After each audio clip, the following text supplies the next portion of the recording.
اعوذ باللہ من الشیطان الرجیم بسم اللہ الرحمن الرحیم مثل ما ينفقون في هذه الحياة الدنيا كمثل ريح فيها صر أصابت حرث قوم ظلموا أنفسهم فأهلكت وما ظلمهم الله ولكن أنفسهم يظلمون يا أيها الذين آمنوا لا تتخذوا بطانة من دونكم لا يألونكم خبالا ودوا ما عنتم قد بدت البغضاء من أفواههم وما تخفي صدورهم أكبر قد بينا لكم الآيات إن كنتم تعقلون ها أنتم أولئك تحبونهم ولا يحبونكم وتؤمنون بالكتاب كله وإذا لقوكم قالوا آمنا وإذا خلوا عضوا عليكم الأنامل من الغيظ قل موتوا بغيظكم إن الله عليم بذات الصدور۔ جیسا کہ یہود کا تذکرہ مسلسل چل رہا ہے، بیچ میں ایمان والوں کو کچھ نصیحت کی جاتی ہے، پھر ان کا تذکرہ شروع ہو جاتا ہے۔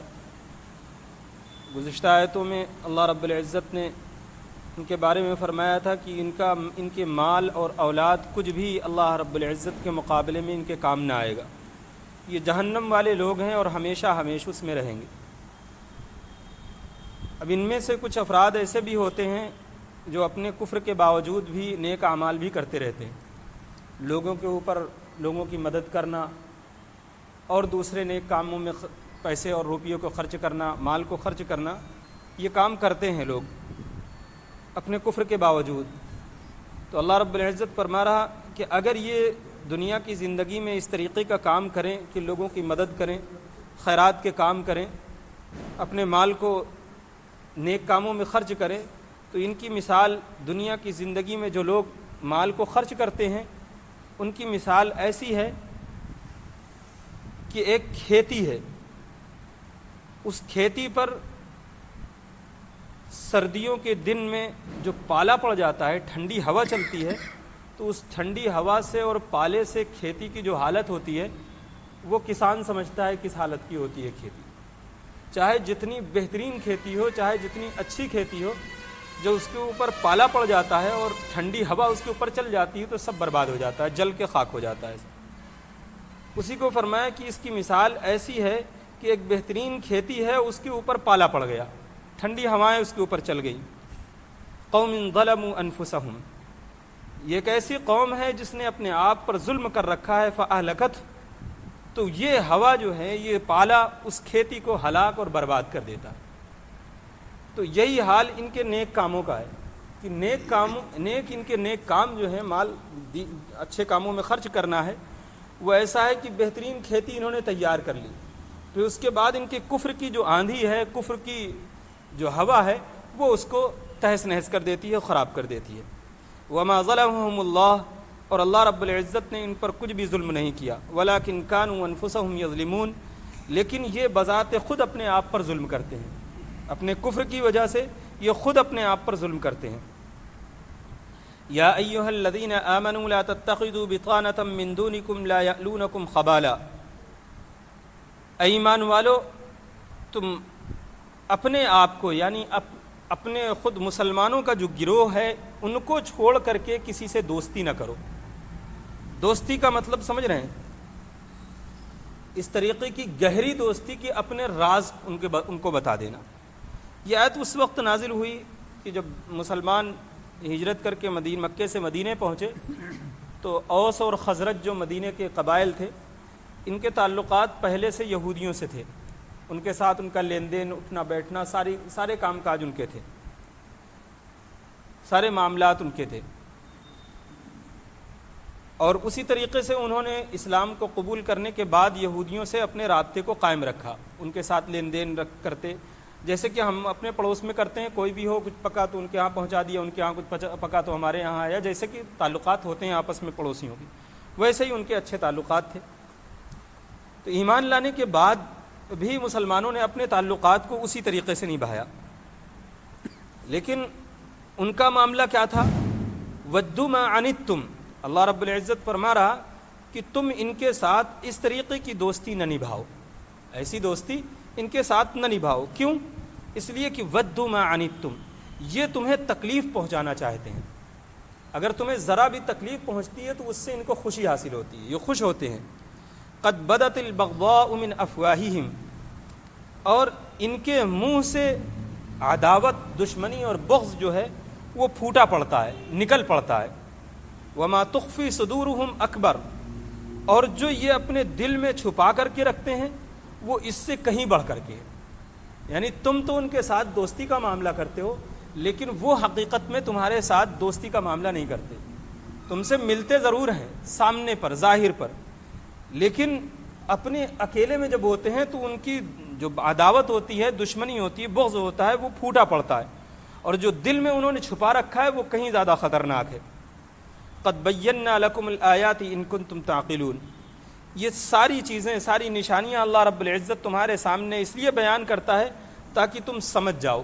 سمجھ کر کے عمل کرو۔ ہا انتم اولائی تحبونہم ولا یحبونکم، اور تم اس طریقے کے ہو کہ تم ان سے محبت کرتے ہو۔ ہا انتم اولائی، تم ایسے ہو کہ تم ان سے محبت کرتے ہو، ولا یحبونکم، لیکن وہ تم سے محبت نہیں کرتے۔ تم ان سے محبت کرتے ہو لیکن وہ تم سے محبت نہیں کرتے۔ وتؤمنون بالکتاب کلی، اور تم تو تمام اللہ کی جتنی کتابیں ہیں سب پر ایمان رکھتے ہو، لیکن وہ ایسا نہیں کرتے۔ وَإِذَا لَقُوكُمْ قَالُوا آمَنَّا، اور ان میں کچھ لوگ ایسے ہیں جب تم سے ملتے ہیں تو کہتے ہیں کہ ہم بھی ایمان لے آئے، ہم بھی مسلمان ہیں۔ وہ تمہارے سامنے اس طریقے سے ظاہر کرتے ہیں اور کہتے ہیں کہ ہم بھی ایمان لے آئے، ہم بھی مسلمان ہیں۔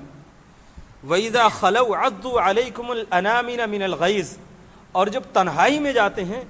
تو اتنا ان کو اپنے اس بات، جو تمہارے سامنے کسی وجہ سے یہ بات کو کہہ دیتے ہیں کہ ہم بھی ایمان لے آئے،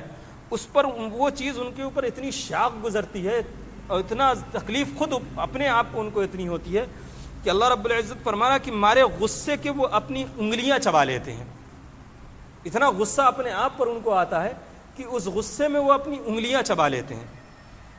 اب ان کے اندرونی چیزوں کو اللہ رب العزت یہاں کھول کھول کر کے ایمان والوں پر ظاہر کر رہا کہ تم تو محبت سے پیش آ رہے ہو، ان کے ساتھ جس طریقے کا ایک معاملہ ہونا چاہیے پڑوسی کا، اس طریقے کا معاملہ کرتے ہو۔ وہ تمہارے سامنے کہتے ہیں کہ ہم ایمان لے آئے تو تم ان کو مسلمان سمجھ کر کے، اور اس وقت پھر اپنی راز کی باتیں ان کے سامنے کہہ دیتے ہو۔ ہوا ایسا ہی تھا کہ کچھ یہودیوں کے یہاں جیسا کہ انصار کا تعلق تھا، ویسے ہی وہ لین دین اور آنا جانا ہوتا، اور کسی انصاری صحابی نے مسلمانوں کی کوئی راز کی بات تھی اور وہ کسی منافق یہودی کے سامنے، جو اپنے آپ کو کہتا تھا کہ ہم مسلمان ہیں، اس کے سامنے انہوں نے کہہ دیا، بالکل دل کے صاف، مسلمان تو دل کا صاف ہوتا ہے پھر صحابہ کرام، لیکن وہ اپنے دل میں وہ دشمنی رکھے ہوئے تھا اور اس نے مسلمانوں کی اس راز سے فائدہ اٹھایا۔ تو اس پر اللہ رب العزت نے مسلمانوں کو یہ آگاہ فرمایا کہ دیکھو تم ان کے ساتھ ایسا نہ کرو، یہ ایسے ہیں۔ قل موتوا بغیظکم، اللہ کے نبی صلی اللہ علیہ وسلم سے ارشاد ہے کہ آپ فرما دیجئے کہ تم اپنے غصے کی وجہ سے مر جاؤ۔ جب تم اس حال، اتنا زیادہ تم کو غصہ آ رہا ہے تو تم مر جاؤ اپنے اس غصے میں۔ ان اللہ علیم بذات الصدور، یقیناً اللہ رب العزت دل کی تمام چھپی ہوئی باتوں کو خوب اچھی طریقے سے جانتا ہے۔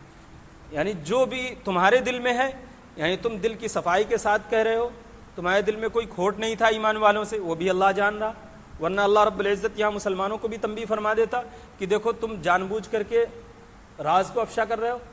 لیکن مسلمان سے جان بوجھ کر کے نہیں ہو، وہ تو اس کو مسلمان سمجھ کر کے کہ یہ مسلمان ہے، ہمارا ہی بھائی ہے، یہ سمجھ کر کے اس کے سامنے بات کہہ دی، لیکن وہ تھا منافق۔ تو اس لیے اللہ رب العزت نے صاف طور پر فرمایا کہ ان یہودیوں سے ہوشیار رہو، اور یہ معاملہ صرف یہودیوں کے ساتھ خاص نہیں ہے، ہر مشرک کے ساتھ جو ایمان کا مخالف ہے، اللہ رب العزت کا انکار کرنے والا ہے، اس کا تعلق مسلمانوں کے ساتھ ایسا ہی ہے۔ جو اپنے کفر میں جتنا پکا ہوگا وہ اتنا ہی زیادہ مسلمان کا دشمن ہوگا، ایک ایمان والے کا دشمن ہوگا۔ وہ سامنے سے، ظاہر سے آپ سے جتنا بھی محبت سے مل رہا ہو، آپ یہ سمجھ لیجئے کہ اتنے ہی سخت دشمنی اور نفرت اپنے دل میں وہ پالے ہوئے ہے، اس کے دل میں اتنے ہی سخت اور نفرت اور دشمنی ہے۔ تو تم اللہ رب العزت کا ایک ایمان والے کا جو حکم ہے کہ انسانیت کے ساتھ پیش آؤ، اخلاق کا معاملہ کرو، لیکن اس سے بس اتنے ہی تک محدود رہو، اس سے آگے نہ بڑھو، اپنے راز کو اس کے اوپر افشا نہ کرو، اس کے سامنے کوئی ایسی بات نہ کرو جو مسلمانوں کو نقصان پہنچا سکے، جس سے مسلمانوں کو کوئی نقصان پہنچ سکے، ایسی باتیں ان کے سامنے نہ کرو، ان سے بس ایک حد تک قائم رکھو ان سے تعلقات، تعلق رکھنا ہے، بے تعلقی نہیں کرنا، لیکن ایک حد تک، حد کو قائم رکھنا ہے، اس حد سے آگے نہیں بڑھنا۔ اللہ تعالی ہم سب کو سمجھنے کی اور عمل کی توفیق عطا فرمائے۔ صدق اللہ العظیم۔